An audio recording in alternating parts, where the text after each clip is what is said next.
Halo teman-teman, perkenalkan nama saya Melviana Toding dari Universitas Borneo Tarakan, jurusan Pendidikan Biologi. Kali ini saya akan membahas mengenai keanekaragaman hayati. Tentu bagi teman-teman sebagian pasti tidak asing lagi mendengar tentang keanekaragaman hayati. Nah, yang pertama kita akan membahas pengertian dari keanekaragaman hayati. Apa sih keanekaragaman hayati itu? Keanekaragaman itu sendiri artinya beragam atau bermacam-macam, sedangkan hayati artinya segala sesuatu yang hidup. Jadi dapat kita simpulkan keanekaragaman hayati atau biasa disebut biodiversitas merupakan keseluruhan variasi pada makhluk hidup yang terjadi karena adanya perbedaan warna, ukuran, bentuk, jumlah, tekstur, sifat, habitat, dan lain-lain. Jadi benar-benar bervariasi. Karena makhluk hidup itu kan beraneka ragam dan bermacam-macam gitu, dan ini disebut variasi. Itu bisa terjadi karena berbagai macam hal, bisa terjadi karena adanya evolusi dan adaptasi. Evolusi adalah perubahan makhluk hidup yang terjadi secara lambat, dan adaptasi adalah penyesuaian diri makhluk hidup terhadap lingkungannya. Biodiversitas dapat terjadi pada berbagai tingkat kehidupan, mulai dari organisme tingkat rendah sampai organisme tingkat tinggi, teman-teman. Jadi, secara garis besar, tingkatan keanekaragaman hayati itu terbagi menjadi 3 jenis atau 3 tingkat. Yang pertama ada keanekaragaman tingkat gen, yang kedua ada keanekaragaman tingkat spesies, dan yang ketiga ada keanekaragaman tingkat ekosistem. Yang pertama kita akan membahas keanekaragaman hayati tingkat gen. Keanekaragaman ini disebabkan karena adanya variasi gen atau struktur gen dalam suatu spesies makhluk hidup. Jadi terjadi pada satu spesies yang sama atau satu jenis yang sama. Sebagai contoh pada bunga mawar. Nah, bunga mawar itu kan warnanya ada yang merah, putih, pink, kuning, dan lain sebagainya. Yang kita ketahui bahwa mawar itu memiliki warna yang berbeda-beda. Nah, ini yang mengakibatkan adanya suatu variasi. Selanjutnya manusia. Manusia ada yang kulitnya hitam, kulitnya putih, matanya sipit, matanya belok, rambut keriting, rambut lurus, badan tinggi dan badan pendek. Nah, walaupun kita satu jenis yang sama, tapi setiap orang memiliki ciri khas masing-masing, punya karakter masing-masing. Dan itu disebut juga dengan variasi yang ditimbulkan oleh gen. Jadi gen satu orang dengan orang lain itu tentunya berbeda. Begitu pula dengan kucing. Kucing juga ada kucing hutan, kucing Anggora, dan lain sebagainya. Mereka ini memiliki satu variasi. Yang kedua ada keanekaragaman hayati tingkat spesies. Nah, keanekaragaman ini ditemukan pada komunitas atau kelompok berbagai spesies makhluk hidup dalam genus atau famili yang sama. Jadi, walaupun mereka berbeda spesies, tapi mereka dalam satu genus atau famili yang sama. Contohnya, ada singa, harimau, kucing, dan cetak. Mereka berbeda jenis, berbeda habitatnya, dan berbeda pula tingkah lakunya. Tapi mereka ini tergolong dalam satu famili yang sama, yaitu famili Felidae.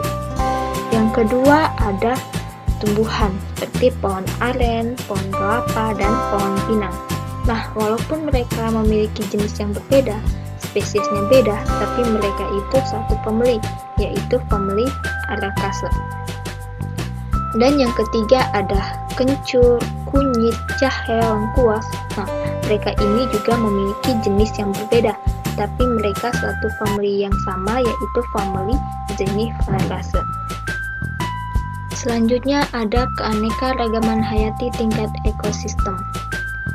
Nah, keanekaragaman ini terjadi akibat perbedaan letak geografis yang menyebabkan perbedaan iklim. Nah, perbedaan iklim ini dapat menyebabkan terjadinya perbedaan temperatur, curah hujan, intensitas cahaya, dan lamanya penyinaran. Ekosistem terbagi menjadi dua, yaitu ekosistem darat dan ekosistem perairan. Jelas berbeda ya teman-teman, ekosistem darat dan ekosistem perairan.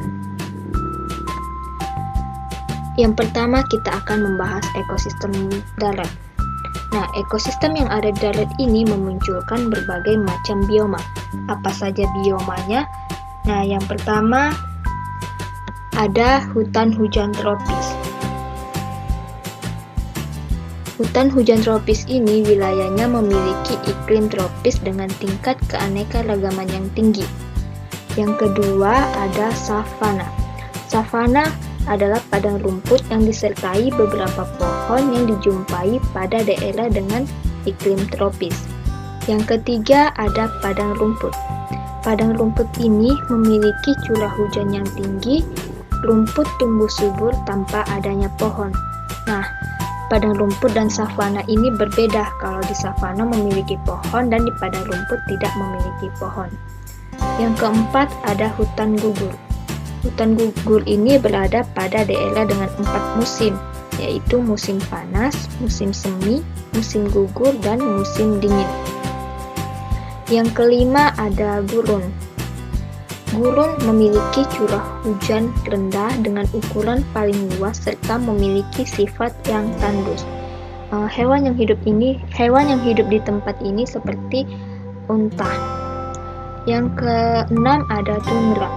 Tundra berada di wilayah dengan suhu yang sangat rendah seperti benua Antartika. Selanjutnya ada ekosistem perairan. Ekosistem perairan dibagi menjadi dua, yaitu air tawar dan air laut.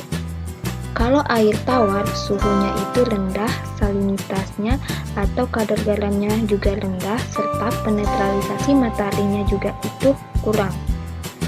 Berdasarkan keadaan airnya dibedakan menjadi yang pertama lentik atau tenang, contohnya seperti danau dan rawa. Yang kedua lotik atau mengalir, contohnya seperti sungai dan air terjun. Sementara air laut berdasarkan macamnya dibedakan menjadi laut dalam, terumbu karang, estuari, padang lamun, dan hutan mangrove, pantai pasir, dan pantai batu. Bedanya air laut dan air tawar itu, kalau air laut suhunya tinggi, salinitas dan kadar garamnya juga tinggi, dan penetralisasi cahayanya juga itu tinggi. Perbedaan air tawar dan air laut ini mengakibatkan flora dan fauna di dalamnya juga itu tentunya berbeda. Selanjutnya ada pun manfaat keanekaragaman hayati. Manfaat keanekaragaman hayati ini dapat kita jumpai dalam kehidupan kita sehari-hari. Biasa kita pakai dalam kehidupan kita sehari-hari juga. Contohnya yang pertama sebagai bahan sandang, pangan, dan papan. Yang kedua sebagai obat-obatan, dan yang ketiga sebagai kosmetik. Nah, itu dia manfaat keanekaragaman hayati yang kita bisa jumpai ya teman-teman. Nah, mungkin sekian dari penjelasan saya mengenai keanekaragaman hayati. Semoga dapat bermanfaat bagi teman-teman dan semoga juga teman-teman dapat memahami dari penjelasan saya. Kurang dan lebihnya mohon dimaafkan. Terima kasih.